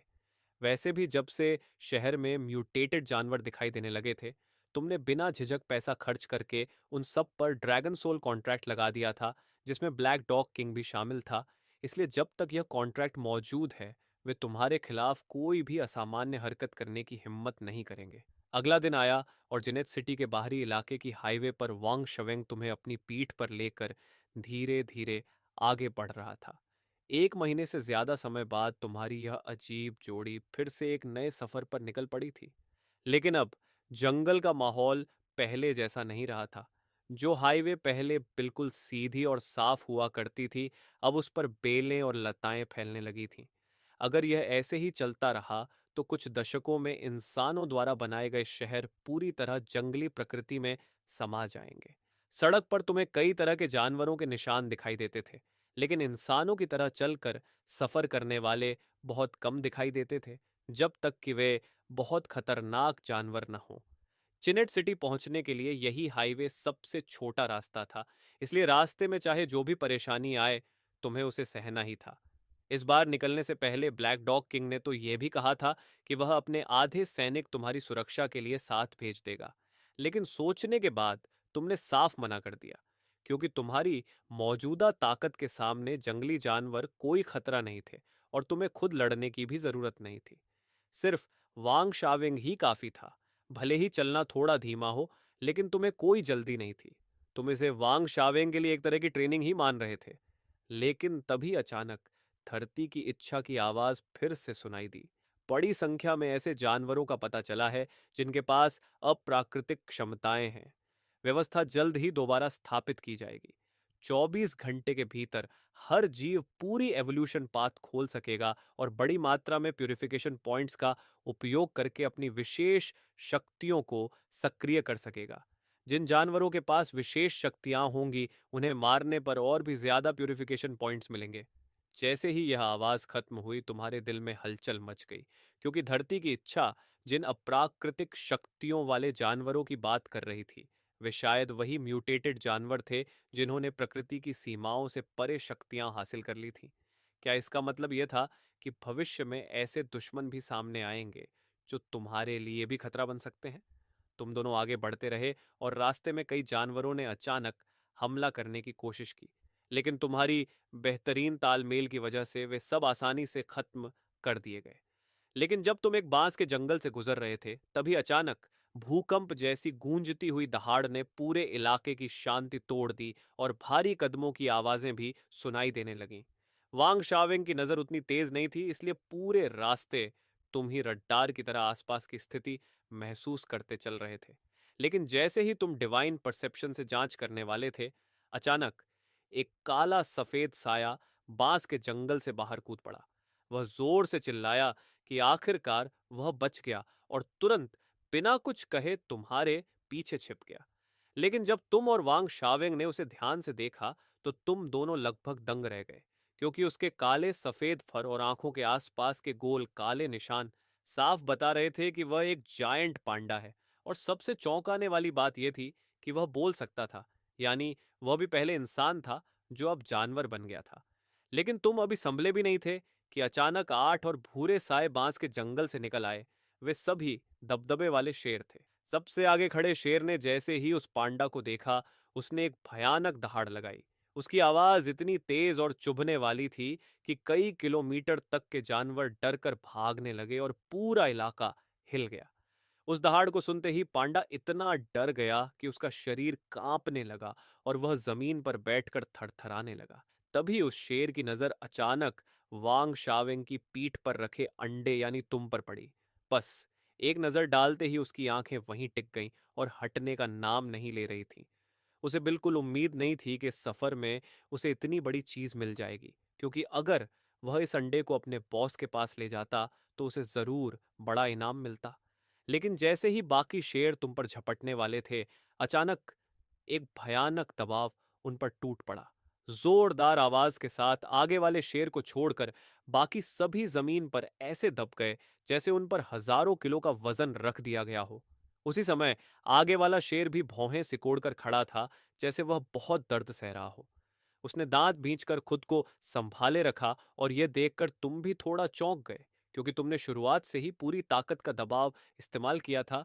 फिर भी यह शेर मुश्किल से खड़ा रह पा रहा था। तभी अचानक उसने आसमान की ओर लंबी दहाड़ लगाई और उसके भूरे बालों से अचानक सुनहरी लपटें निकलने लगीं। उसके शरीर की मांसपेशियां तुरंत फूल गईं और उनमें विस्फोटक ताकत भर गई। उसकी आंखें बिलियर्ड गेंद जितनी बड़ी हो गईं और उनमें ऐसी ठंडी चमक थी कि देखने वाले का खून जम जाए। यह दृश्य देखकर वांग शावेंग और वह पांडा दोनों ऐसे कांपने लगे जैसे किसी बेहद भयानक शिकारी के सामने आ गए हों। शरीर के इस परिवर्तन के बाद उस शेर पर पड़ा दबाव तुरंत हल्का हो गया और वह सीधा खड़ा हो गया। फिर उसने गंभीर नजरों से तुम्हारी तरफ देखा और पूछा, तुम आखिर हो क्या? लेकिन तुमने उसकी बात पर बिल्कुल ध्यान नहीं दिया, बल्कि अपनी पीठ के नीचे बैठे वांग शावेंग से धीरे से फुसफुसाकर कुछ कहा। तुम्हारी इस अनदेखी से लायन चीफ तुरंत भड़क गया और गुस्से में सीधे वांग शावेंग की तरफ उछल पड़ा। उसकी भारी पंजा बेहद तेजी से नीचे गिरा और उसका निशाना था वांग शावेंग की पीठ। लेकिन जैसे ही उसने हमला किया, उसी पल वांग शावेंग भी हरकत में आ गया। तुम्हारे आदेश के तहत वह बिजली की गति से उस पांडा की पीठ पर चढ़ गया। उसी समय तुमने सेलेस्टियल थंडर प्रोटेक्शन सक्रिय किया। जो आसमान अभी तक बादलों से ढका था, उसमें अचानक बिजली कड़क उठी। पलक झपकते ही लगभग 50 मीटर के दायरे में एक सुनहरी बिजली गिर पड़ी और पूरा इलाका सुनहरी गर्जना से भरी बिजली के समुद्र में बदल गया। उस क्षेत्र में मौजूद हर जीवन शक्ति को वह बेरहमी से नष्ट करने लगी। जब धीरे धीरे बिजली की चमक कम हुई, तो दिखाई दिया कि जो घना बांस का जंगल पहले वहां खड़ा था, उसकी जगह अब तुम्हें केंद्र बनाकर एक विशाल खाली क्षेत्र बन चुका था। उस समय जमीन पर हर जगह लाशें बिखरी पड़ी थीं। उनकी आंखों में अब कोई जीवन नहीं बचा था। लायन चीफ उस बिजली के बिल्कुल केंद्र के सबसे करीब था। उसके बाल पूरी तरह झलकर खड़े हो गए थे और उससे जली हुई बदबूदार गंध आ रही थी। लेकिन हैरानी की बात यह थी कि वह सीधे बिजली से मारा नहीं गया। तभी जब तुम थोड़ा हैरान ही थे, अचानक उसके शरीर से एक लाल रोशनी फूट पड़ी और तेज खून जैसी गंध फैल गई। वांग शावेंग और उस पांडा के दिमाग पर भी उसका असर हुआ और वे थोड़ी देर के लिए चकरा गए। जब दोनों दोबारा संभले, तब तक लायन चीफ पहले ही एक लाल परछाई में बदल चुका था और दूर तेजी से भाग रहा था। यह दृश्य देखकर तुम भीतर से बेहद चौंक गए, क्योंकि तुम साफ महसूस कर सकते थे कि उसकी आभा पहले ही टूटने लगी थी। फिर भी वह भागने में सफल हो गया। लेकिन तुम्हें सबसे ज्यादा हैरानी इस बात पर थी कि ड्रैगन विल असफल हो गई, और यहां तक कि वह सेलेस्टियल थंडर प्रोटेक्शन, जिसने पहले टायरानोसोरस रेक्स को मार दिया था, वह भी उसे खत्म नहीं कर पाया। भले ही वह बहुत गंभीर रूप से घायल लग रहा था, लेकिन उसने सच में उस बिजली से बचकर जान बचा ली। सिर्फ एक ही दिन में तुम्हारी 3 सबसे बड़ी ताकतों में से 2 पहले ही असफल हो चुकी थीं। यह पहली बार था जब एनिमल ट्रांसफॉर्मेशन के बाद तुम्हें ऐसा झटका लगा था। फिर भी चाहे कितनी भी असफलता क्यों न हो, सामने की समस्या को तुरंत हल करना जरूरी था। इसलिए तुमने बिना देर किए ड्रैगन फ्यूरी सक्रिय कर दी। उसी पल तुम्हारे सिर के ऊपर एक लाल चमकता हुआ षटकोणीय चिन्ह बन गया। वह कुछ चक्कर लगाने के बाद तुरंत उस दिशा में उड़ गया जिधर लायन चीफ भागा था। जैसे ही तुमने उसकी आभा को दोबारा महसूस किया, तुमने तुरंत उसे लॉक कर लिया ताकि वह कहीं छिप न सके, क्योंकि एक बार ड्रैगन फ्यूरी सक्रिय हो जाए तो चाहे वह दुनिया के किसी भी कोने में भाग जाए, उसकी मौत तय होती है। तभी सिस्टम की ठंडी आवाज आई, बधाई हो, आपने म्यूटेटेड और ऑल्टर्ड लायन को मार दिया है। आपको 1780 प्यूरिफिकेशन पॉइंट्स प्राप्त हुए हैं। यह सुनकर आखिर तुमने राहत की सांस ली, लेकिन तुम्हें हैरानी इस बात पर हुई कि सिर्फ एक ही दुश्मन से तुम्हें इतने सारे प्यूरिफिकेशन पॉइंट्स मिल गए। क्योंकि अभी थोड़ी देर पहले जब तुमने थंडर प्रोटेक्शन से बाकी शेरों को मारा था, तो उनसे कुल मिलाकर सिर्फ लगभग 300 पॉइंट्स ही मिले थे। ये अंतर सच में बहुत बड़ा था। तभी तुम्हें अचानक याद आया कि यहाँ अब भी एक पांडा भी मौजूद है। इसलिए तुमने उससे पूछताछ की और पता चला कि वह वांग शावेंग का पुराना जानकार है। उसका नाम लिडा है और उसका परिवार पहले चाइनेट सिटी के सबसे प्रभावशाली परिवारों में से एक था। लेकिन इस अभिशप्त एनिमलाइजेशन के बाद उसकी हालत ऐसी हो गई थी। फिर लाइडा के बताए अनुसार तुम्हें चीनेट सिटी की असली स्थिति का पता चला, और यह बात सीधे वांग शावेंग से जुड़ी हुई थी। असल में एनिमलाइजेशन के बाद वही शेरों का झुंड वांग शावेंग की बड़ी विला पर कब्जा कर चुका था। यह सुनकर वांग शावेंग अचानक घबरा गया। घर पर कब्जा होना उसके लिए बड़ी बात नहीं थी, क्योंकि अब सब जानवर बन चुके थे और कहीं भी रह सकते थे। लेकिन उसे सबसे ज्यादा चिंता इस बात की थी कि कहीं उसके माता पिता वापस चाइनेट सिटी तो नहीं आ गए होंगे। उनकी पुरानी जिद्दी सोच को देखते हुए अगर उन्हें पता चल गया कि घर पर शेरों ने कब्जा कर लिया है, तो वे जरूर उनसे लड़ने की कोशिश करेंगे।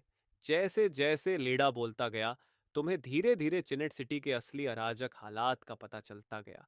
असल में जब शेरों का झुंड उस शहर पर कब्जा करने आया, तो शुरुआत में वे भी पहले वाले गैंग की तरह थे।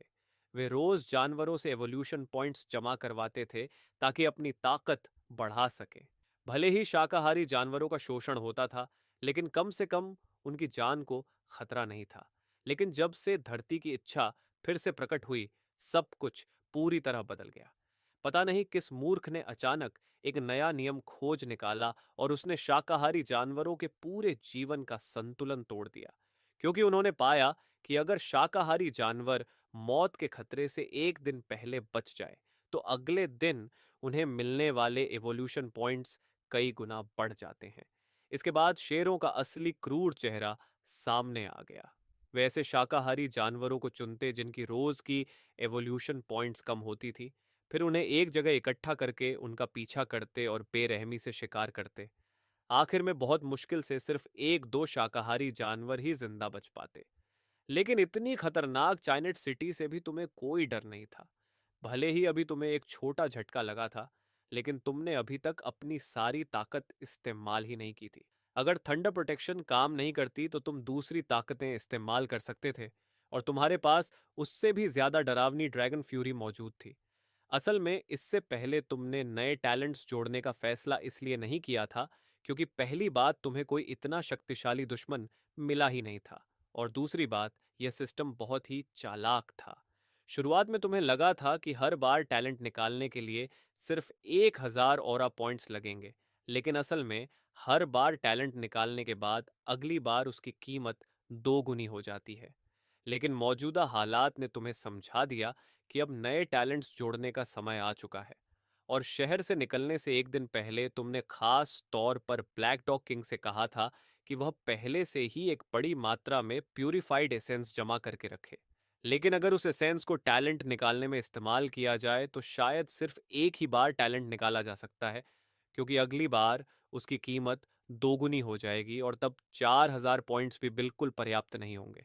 और अगर वह पर्याप्त भी होता, तब भी तुम उसे पूरा का पूरा लॉटरी में खर्च करने की हिम्मत नहीं करते, क्योंकि तुम्हें अपनी रक्षा के लिए भी कुछ पॉइंट्स बचाकर रखने पड़ते। फिर भी एक नया टैलेंट मिल जाना बहुत बड़ी बात थी, क्योंकि सिस्टम से मिलने वाला हर टैलेंट लगभग आसमान को चुनौती देने वाली शक्ति देता था। ये सोचते ही तुमने तुरंत टैलेंट ड्रॉ सक्रिय कर दिया। जैसे ही ऑरा डिडक्ट हुई, रूलेट तेजी से घूमने लगी। फिर सिस्टम की आवाज आई, बधाई हो, आपने टैलेंट ड्रॉ पूरा किया और नया टैलेंट ड्रैगन रोअर प्राप्त किया। इस टैलेंट के जरिए उपयोगकर्ता डिवाइन ड्रैगन सोल की शक्ति से एक भयानक ड्रैगन रोअर छोड़ सकता है जो धरती तक को हिला दे। इसके इस्तेमाल की मूल खपत ऑरा होती है और यह बड़े क्षेत्र में मौजूद दुश्मनों को शक्तिशाली तरीके से स्टन कर सकता है। अगर और ज्यादा ऑरा खर्च की जाए तो यह सीधे दुश्मन की आत्मा पर हमला भी कर सकता है। सिस्टम के इस परिचय को सुनते ही तुमने तुरंत समझ लिया कि यह नया टैलेंट वास्तव में भीड़ नियंत्रण यानी क्राउड कंट्रोल स्किल जैसा लगता है, लेकिन यह इतना साधारण नहीं है क्योंकि यह खर्च किए गए ऑरा के हिसाब से अपनी शक्ति बढ़ा सकता है और खास तौर पर आत्मा पर हमला करने के लिए बना है। यह ठीक वही स्किल थी जिसकी तुम्हें अभी जरूरत थी। चाहे इन शेरों का शरीर कितना भी ताकतवर क्यों न हो, उनकी आत्माएं इतनी मजबूत होना लगभग असंभव था।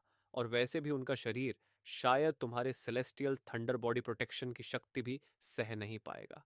उसी समय लाइडा थोड़ी देर सोचने के बाद जैसे किसी बहुत बड़े फैसले पर पहुंच गया और दृढ़ चेहरे के साथ बोला कि वह तुम्हारे साथ शेनजन सिटी जाना चाहता है।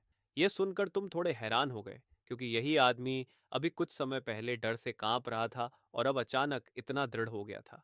तब लीडा की व्याख्या से तुम्हें पूरी कहानी पता चली। दरअसल एनिमल ट्रांसफॉर्मेशन के बाद उसका पूरा परिवार पांडा बन गया था।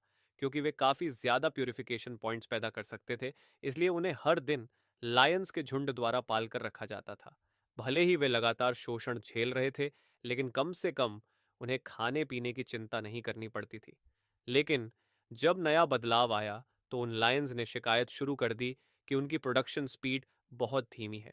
इसी दौरान संयोग से लाइडा के पिता को पता चला कि लायंस का झुंड उन पर प्रयोग करने की योजना बना रहा है और उन्हें प्यूरिफिकेशन पॉइंट्स फार्म करने वाले प्रयोग में शामिल करना चाहता है।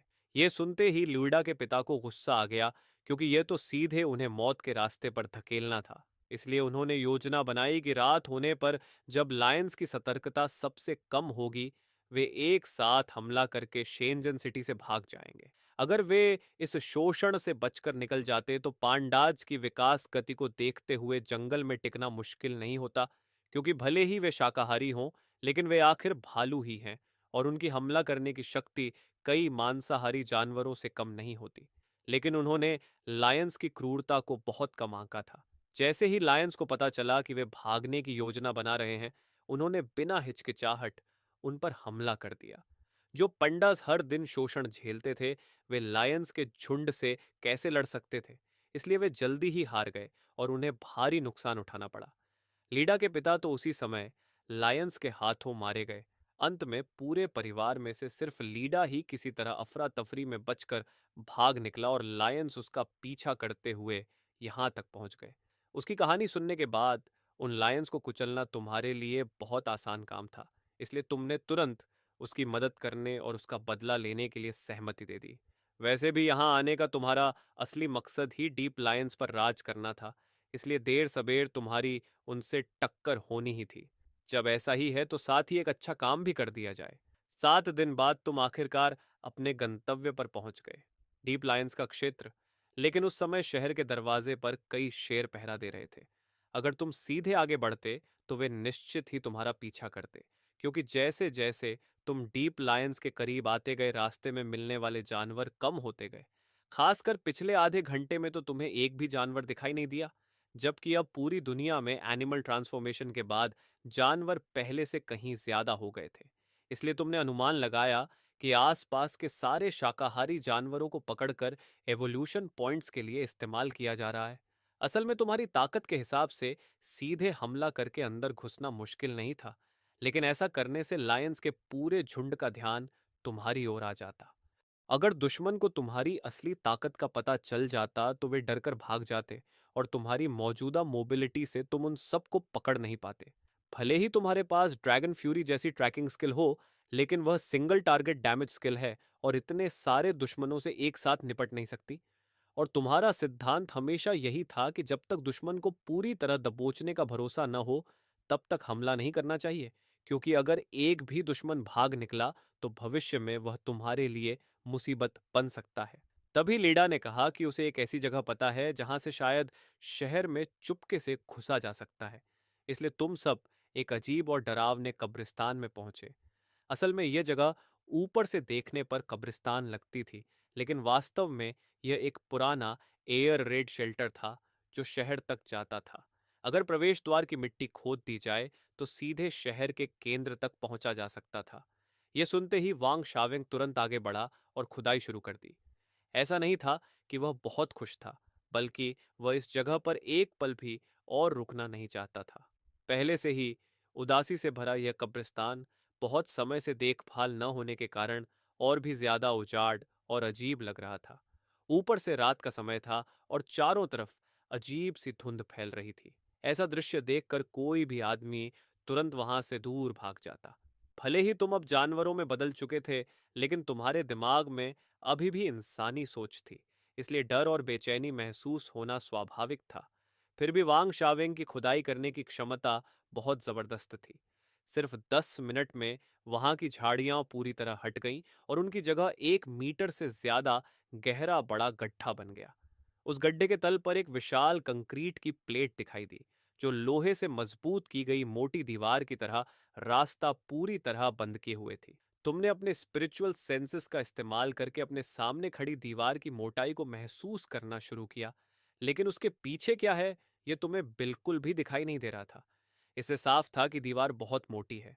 अगर कोई भारी मशीन न हो तो इसे तोड़ना लगभग नामुमकिन है, लेकिन इस समय इसके अलावा कोई बेहतर तरीका भी नहीं था। इसलिए तुमने जबरदस्ती रास्ता बनाने की कोशिश करने का फैसला किया। जैसे ही ड्रैगन फ्यूरी सक्रिय हुई, तुरंत एक लाल जलती हुई हेक्सागोनल मैट्रिक्स बन गई और नारंगी रंग की आग लहरों की तरह बाहर उमड़ने लगी।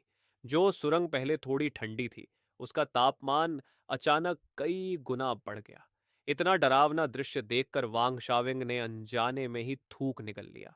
भले ही उसने पहले भी ऐसा दृश्य देखा था, लेकिन जब वह दोबारा उसके सामने आया तो उसके दिल में डर फिर भी पैदा हो गया। वहीं लाइडा, जो शुरू में बहुत उत्साहित थी, इस पल वहीं खड़ी की खड़ी रह गई। इस फायरबॉल की ताकत बहुत ज्यादा थी। अगर वह थोड़ा भी करीब चली जाती तो शायद तुरंत जलकर राख हो जाती। और जब ड्रैगन फ्यूरी बन जाती है, अगर तुम तुरंत अटैक का आदेश नहीं देते तो वह 5 मिनट तक फायरबॉल के रूप में बनी रहती है और समय पूरा होते ही अपने आप गायब हो जाती है। जैसे ही फायरबॉल दीवार के पास पहुंची, कंक्रीट बर्फ और बर्फ की तरह सीधे टूटकर बिखरने लगा। कुछ ही पलों के हमले और टकराव के बाद उस मोटी दीवार में अचानक एक काला छेद बन गया। इसके बाद वह तुरंत सावधानी से आसपास देखने लगा। जब उसे कहीं भी किसी जानवर के होने का निशान नहीं मिला तो उसने राहत की सांस ली, क्योंकि दुश्मन के इलाके में खुलेआम दिखना बहुत खतरनाक होता है। उसके बाद तुमने दुश्मन की सेना को खत्म करने के तरीके पर चर्चा शुरू की। काफी देर की बहस के बाद सबने मिलकर पुराने तरीके को ही अपनाने का फैसला किया। पहले खुद को चारे की तरह इस्तेमाल करके उन सभी शेरों को अपनी तरफ खींचना और फिर सेलेस्टियल थंडर प्रोटेक्शन का इस्तेमाल करके उन्हें एक ही बार में खत्म कर देना। यह तरीका भले ही साधारण था, लेकिन बहुत काम का था। हालांकि यह काम तुरंत नहीं किया जा सकता था, कम से कम तब तक इंतजार करना जरूरी था जब तक वे सब एक जगह इकट्ठा न हो जाए। फिर लीडा के नेतृत्व में तुमने पहले उसकी बड़ी कजन के घर छिपने का फैसला किया। अपने डिवाइन सेंस से रास्ता स्कैन करते हुए तुमने आसानी से सभी जानवरों से बचते हुए जल्दी ही वहां पहुंच गए। वह एक 3 मंजिला छोटी वेस्टर्न स्टाइल विला थी। दिखने में थोड़ी पुरानी जरूर थी, लेकिन फिर भी उसमें एक तरह की जीवंतता थी। उसी समय विला का दरवाजा खुला हुआ था। अंदर झांकने पर पूरा अंधेरा दिख रहा था, जो बिल्कुल भी ऐसा नहीं लग रहा था जैसे वहां जानवर रहते हों। लेकिन जब तुमने अपने डिवाइन सेंस से स्कैन किया तो पता चला कि अंदर सिर्फ जानवर ही नहीं बल्कि बहुत बड़ी संख्या में मौजूद है। लेकिन तुम अभी दरवाजे के पास भी नहीं पहुंचे थे कि अचानक लिडा के भौंकने की आवाज गूंज उठी। तभी दरवाजे के पीछे से कई बड़े शिबा इनू तेजी से बाहर दौड़ते हुए आए और सीधे तुम्हें घेर लिया। लेकिन जब उन्होंने लिडा को ध्यान से देखा तो उनमें से एक शिबा इनू ने उसे तुरंत पहचान लिया। फिर उसकी अगुवाई में तुम लोग बिना किसी परेशानी के आंगन के अंदर पहुंच गए। लेकिन अंदर की हालत साफ साफ देखने से पहले ही वांग शावेंग का शरीर कांप उठा। तुम्हारे चारों तरफ जमीन पर तरह तरह के जानवर पड़े हुए थे। आम बिल्लियां और कुत्ते तो थे ही, लेकिन उससे भी ज्यादा चौंकाने वाली बात यह थी कि वहां सांप और कीड़े भी थे। यहां तक कि दो पैंडास भी दिखाई दिए। ये सभी मांसाहारी जानवर थे। तुम्हारे आते ही सबका ध्यान तुरंत तुम्हारी तरफ चला गया और वे तुम्हें ऐसे घूरने लगे जैसे कोई स्वादिष्ट खाना देख लिया हो। हालात तेजी से काबू से बाहर होने वाले थे। तभी आसमान से एक भयानक दबाव उतर आया, जिससे आसपास के सभी जानवर तुरंत ठंडी सिहरन में जकड़ गए और जमीन पर गिरकर भारी सांसें लेने लगे। इस अहम पल पर स्वाभाविक रूप से तुमने ड्रैगन पावर को छोड़कर हालात को अस्थायी रूप से काबू में कर लिया। लेकिन उसी समय अचानक विला के लिविंग रूम का दरवाजा खुला और उसके बाद एक काली आकृति बाहर आई। वह एक खतरनाक दिखने वाली ब्लैक पैंथर थी। उसने अभी आंगन की हालत देखकर लाइडा से बात भी नहीं की थी कि सामने से आ रही खतरनाक शक्ति का दबाव महसूस करने लगी। जब वह लगभग सहन नहीं कर पा रही थी, तभी लाइडा ने तुरंत तुमसे रुकने के लिए कहा। उसने समझाया कि यह ब्लैक पैंथर उसकी कजन है। जैसे ही ड्रैगन पावर वापस ली गई, उसे महसूस हुआ कि दबाव आखिरकार गायब हो गया। फिर लेडा के समझाने पर उसने शहर छोड़ने के बाद की अपनी कहानी और तुम्हारी बदले की योजना के बारे में बताया। योजना सुनने के बाद लीडा की कजन ने फिर से तुम्हारी तरफ उम्मीद भरी नजरों से देखा। अभी अभी जो खतरनाक दबाव महसूस हुआ था, वह किसी बेकाबू राक्षस जैसा था। लड़ना तो दूर, उसके सामने जरा सी भी प्रतिरोध की ताकत नहीं थी। अगर इस ताकत की मदद मिल जाए तो शायद सच में बदला लिया जा सकता है। समय तेजी से बीता और देखते ही देखते अगला दिन आ गया। अचानक जोरदार धमाके के साथ उस छोटे घर का दरवाजा तोड़ दिया गया। लाइटिंग जो खबरें पता करने गया था, घबराकर बाहर से वापस दौड़ता हुआ आया। पता चला कि वे लोग लीडा की मां पर हमला करने वाले हैं। यह खबर सुनते ही लीडा तुरंत पागल सी हो गई। उसने सिर उठाकर आसमान की तरफ देखा और एक जंगली दहाड़ लगाई। फिर बेहद तेज रफ्तार से बाहर की तरफ दौड़ पड़ी। ये देखकर वहां मौजूद सभी जानवर हैरान रह गए। तुम भी। भले ही लीडा ने तुम्हारी योजना को बिगाड़ दिया था, लेकिन अब सही समय आ चुका था। तुम्हारे इशारे पर वांग शावेंग ने दांत भींचे और अपनी छोटी टांगों के साथ उसके पीछे दौड़ पड़ा। इस बीच सड़क पर तेजी से दौड़ती हुई लिडा मानो किसी अजीब हालत में पहुंच गई थी। अपनी मां के बारे में खबर सुनने के बाद उसके अंदर एक अजीब सा मारने का जुनून जाग गया था। तेज रफ्तार से दौड़ते हुए वह बहुत कम समय में शेरों के बेस कैंप तक पहुंच गई और कई शेरों से भिड़ गई। कुछ देर तक तो ऐसा लग रहा था जैसे वह अजेय हो गई हो। लीडा खुद नहीं समझ पा रही थी कि उसके साथ क्या हो रहा है, लेकिन उसे बस इतना महसूस हो रहा था कि उसका शरीर अनंत ताकत से भरा हुआ है। पहले वह शेरों से डरती थी, लेकिन इस बार उनके सामने खड़े होकर उसके दिल में डर नहीं बल्कि अजीब सी एक्साइटमेंट पैदा हो रही थी। एक शेर जो छुपकर लीडा पर हमला करने की कोशिश कर रहा था, उसे लीडा ने जोरदार मुक्का मारा और उसकी आंखों के सामने तारे घूमने लगे। लेकिन लीडा अभी कुछ सेकंड भी अपनी इस जीत पर खुश नहीं हो पाई थी कि अचानक एक बेहद ताकतवर दहाड़ गूंजी। वह और कोई नहीं बल्कि लायन किंग था, जो वहां पहुंच चुका था। उसी पल उसके दिल में जैसे तूफान उठ गया। उसने तुरंत इस पांडा को पहचान लिया। ये वही लीडा थी जो कुछ दिन पहले समुद्र की गहराइयों वाली परीक्षा से भाग निकली थी। लेकिन उसने तो साफ साफ अपने आदमियों को इसे पकड़ने के लिए भेजा था। फिर यह यहाँ कैसे पहुंच गई और इसकी ताकत इतनी ज्यादा कैसे हो गई? शर्म और गुस्से से भरे लायन किंग ने तुरंत अपने शेरों को आदेश दिया कि इसे पकड़ लो। बाकी सारे शेर तुरंत उस पर टूट पड़े और लीडा पर पागलों की तरह हमला करने लगे। चारों तरफ से पंजों की बारिश होने लगी, लेकिन लीडा इस समय अजीब तरह से बेहद उत्साहित दिख रही थी। उसने न तो बचाव करना चुना और न ही भागना, क्योंकि उस समय उसके पास भागने की कोई जगह भी नहीं थी। पंजों के उसके शरीर को चीरने की आवाजें आने लगीं, लेकिन लीडा ने दुश्मनों के हमले सहते हुए अपने मुक्के उठाए और पूरी ताकत से सामने वाले शेर के सिर पर दे मारे। एक जोरदार क्रैक की आवाज आई और उस शेर की खोपड़ी लाइडा के एक ही मुक्के से धंस गई। दुश्मन लगभग मरने ही वाला था, लेकिन लीडा उसे खत्म करने का आखिरी वार भी नहीं कर पाई थी कि दूसरा हमला आ गया, फिर तीसरा। हालांकि हर हमला जो उस तक पहुंच रहा था, वह बस हल्की सी चोट ही दे पा रहा था। ये शेरों के लिए भले डराने वाली बात थी, लेकिन मोटी चमड़ी वाले पांडा के लिए यह सिर्फ छोटी सी खरोंच जैसी थी। लेकिन उसके शरीर पर बनने वाली हर चोट के बदले एक शेर की हड्डी टूटने की आवाज सुनाई देती थी। मगर जैसे जैसे ज्यादा जानवर उस पर हमला करने लगे, लीडा की पलटवार करने की गति धीमी पड़ने लगी।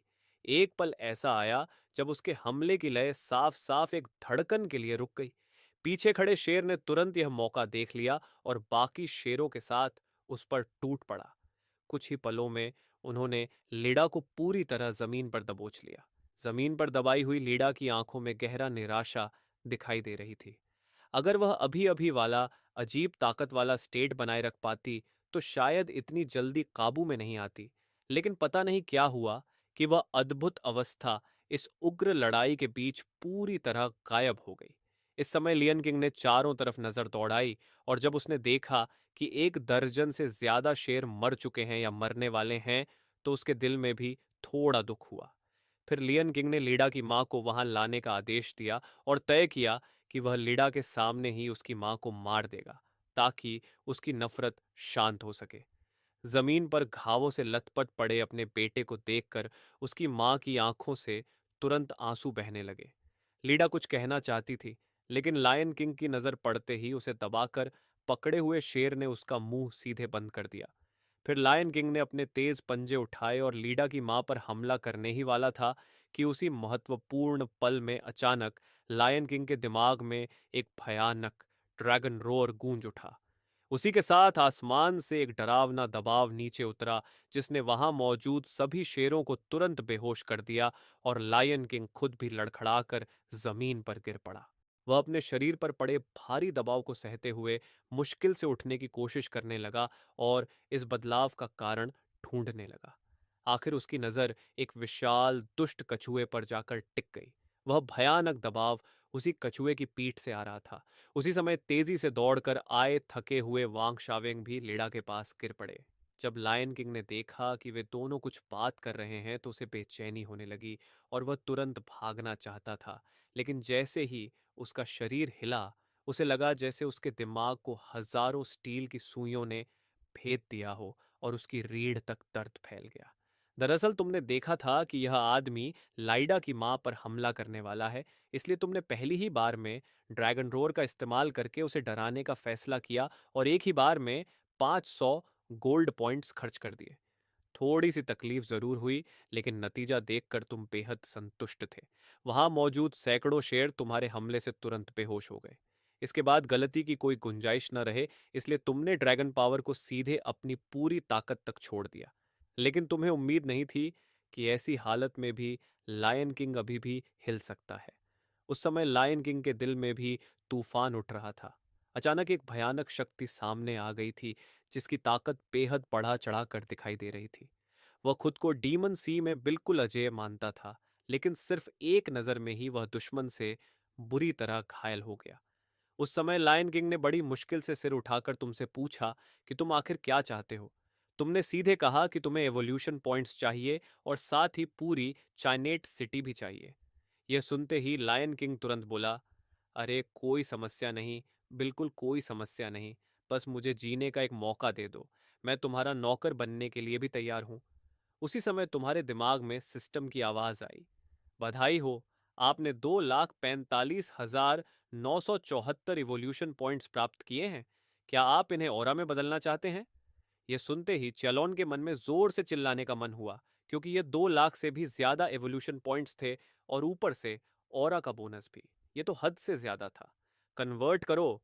दिल में उमड़ रही एक्साइटमेंट को दबाते हुए उसने तुरंत सारे एवोल्यूशन पॉइंट्स को ऑरा में बदलने का फैसला किया।